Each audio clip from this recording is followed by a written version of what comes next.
میرے رسول پاک علیہ السلام کا دروازہ سب سے بڑا دروازہ ہے، حضور کا دروازہ سب سے بڑا دروازہ ہے، لیکن میرے دوستو یاد رکھنا، نبی پاک علیہ السلام نے بھی لوگوں کو جب رستہ دکھایا ہے تو رب کریم کا رستہ دکھایا ہے، اللہ کا رستہ دکھایا، اللہ کریم کا رستہ دکھایا، لوگوں کو رب کی طرف توجہ کرائی۔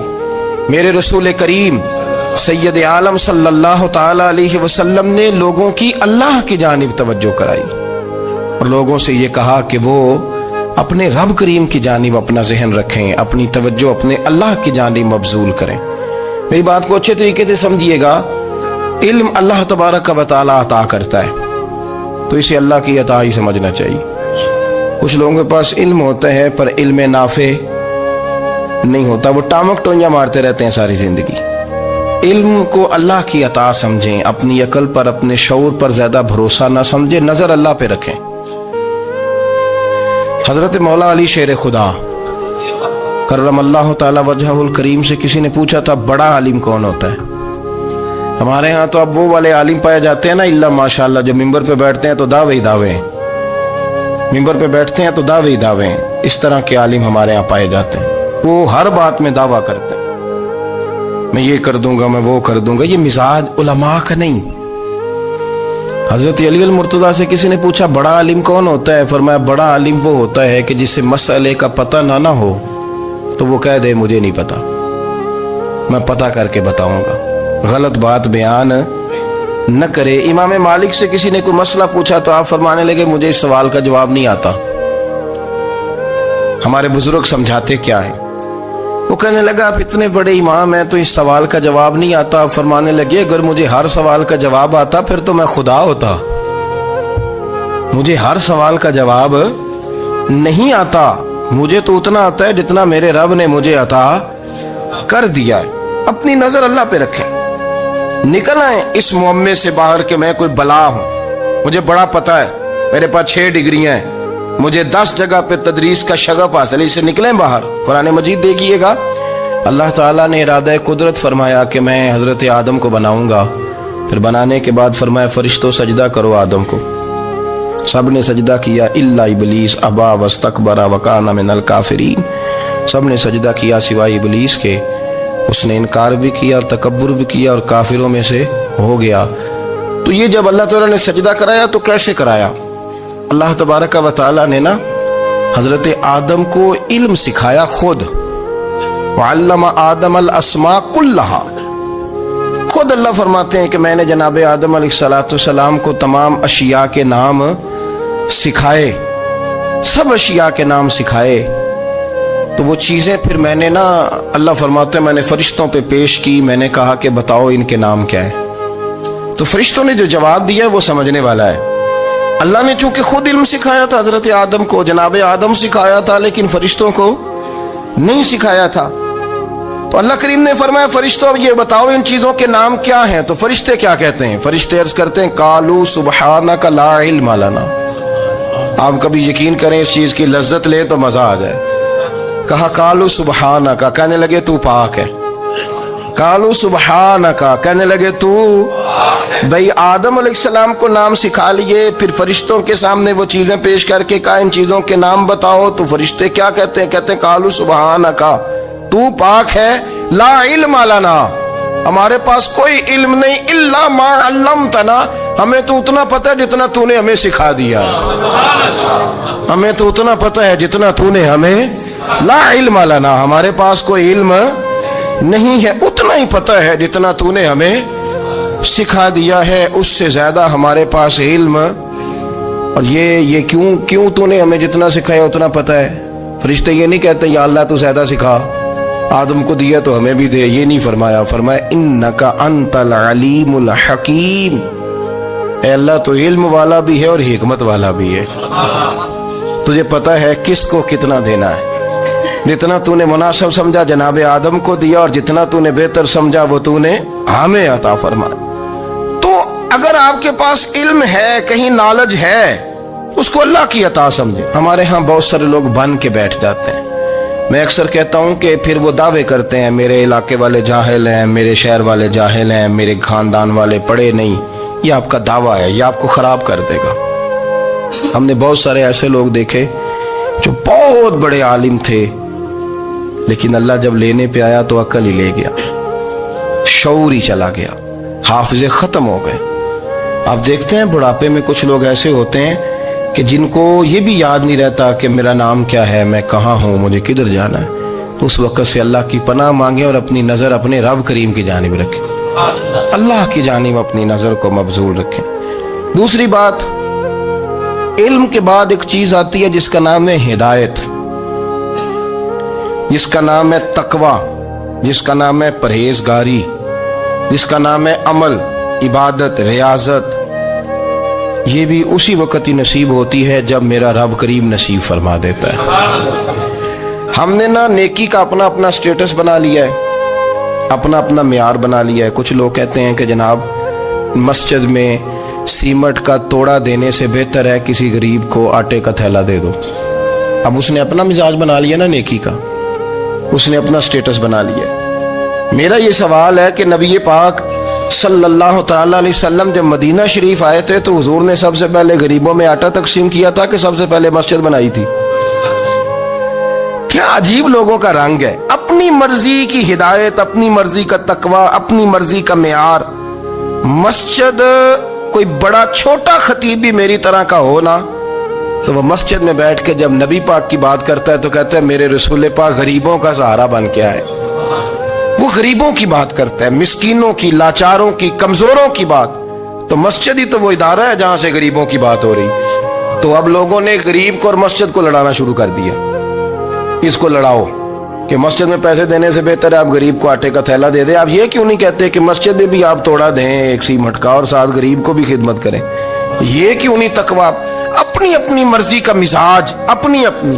کچھ لوگ کہتے ہیں چھوڑو جی، ساری زندگی انسان نماز پڑھتا رہے اور پھر گالیاں بھی دیتا رہے، بندہ داڑھی بھی رکھ لے اور جھوٹ بولنا بھی نہ چھوڑے۔ تو یہ آپ نے اپنے پاس سے تقوی کا معیار بنایا ہے۔ گالی دینے کا گناہ ہے اور داڑھی رکھنے کا ثواب ہے۔ تو اگر آپ داڑھی رکھے ہوئے ہیں اور آپ کوئی غلطی کر رہے ہیں تو اس سے آپ کی داڑھی کا ثواب ختم، اللہ کرے آپ کو سمجھ آئے میری بات۔ آپ کوئی غلطی کر رہے ہیں، داڑھی کا ثواب اس سے ختم، وہ اپنی جگہ پہ قائم ہے چیز۔ اپنی مرضی کا کیوں تقوی کا معیار بناتے ہیں؟ تقوی کا مزاج اپنی مرضی کا نہ بناؤ، اللہ کی بارگاہ سے دعا مانگو کہ یا اللہ ہمیں ہدایت کا نور عطا فرما، اللہ تو ہمیں رستہ دکھا، تو بتا کہ ہدایت کیا ہے۔ تو رب فرماتا ہے اللہ ولی الذین آمنوا، اللہ مومنوں کا مددگار ہے، یخرجہم من الظلمات الی النور، وہ انہیں اندھیروں سے نکالتا ہے اور نور کی طرف روشنی عطا فرماتا ہے۔ اندھیروں سے نور کی طرف اللہ لاتا ہے۔ اللہ ولی، اللہ مومنوں کا ولی ہے، وہ انہیں اندھیروں سے نور کی طرف نکالتا ہے۔ ہدایت ہمیشہ اللہ کی طرف سے سمجھے۔ جب وہ نماز کی توفیق دیتا ہے تو اپنے فضل سے دیتا ہے، جب وہ ذکر کی توفیق دیتا ہے تو اپنے فضل سے۔ ہم سمجھتے ہیں ہو جی فلانا نہیں پڑھ رہا بڑا بیوقوف ہے، فلانا نہیں پڑھ رہا، تو تم کیا اپنی عقل کے زور پہ پڑھ رہا ہے؟ میں جی اللہ کے فضل سے 2 سپارے پڑھتا ہوں، تو کس پہ احسان کرتے تو 2 سپارے پڑھ کے رویا کر کہ اگر مالک تو بڑا قریب نہیں۔ بڑے لوگ ہیں جن کو پورا قرآن حفظ ہے پر انہیں پڑھنے کی توفیق نہیں، تو انہیں فضل کیا اور مجھے توفیق دے دی ہے پڑھنے۔ رویا کر، پڑھ کے رویا کر، راتی ساری کر کر زاری، وہ نیند اکھاں تھی توندے تے فجرے اوہی گناہگار کہاون سب تو نیوے ہوندے۔ مہربانی کریں، ڈریں، نیکی کریں تو پھر ڈریں، پھر احساس پیدا کریں، پھر اپنے اندر وہ کمزوری لائیں کہ توبہ توبہ مجھے تو پتہ ہی نہیں، تو جانتا ہی نہیں۔ حضرت سیدنا امام اعظم ابو حنیفہ رحمۃ اللہ تعالی علیہ کے ساتھ ایک شخص کہتا میں نے نماز پڑھی تو عشاء کی نماز تھی۔ یہ جو لوگ بڑے ہوتے ہیں نا، جن کے پیار کرنے والے بڑے ہوتے ہیں، ان کے گرد خوف بھی بڑا ہی ہوتا ہے، انہیں بڑا ڈر لگتا ہے، بڑی بعض اوقات آزمائش ہوتی ہے ان کی۔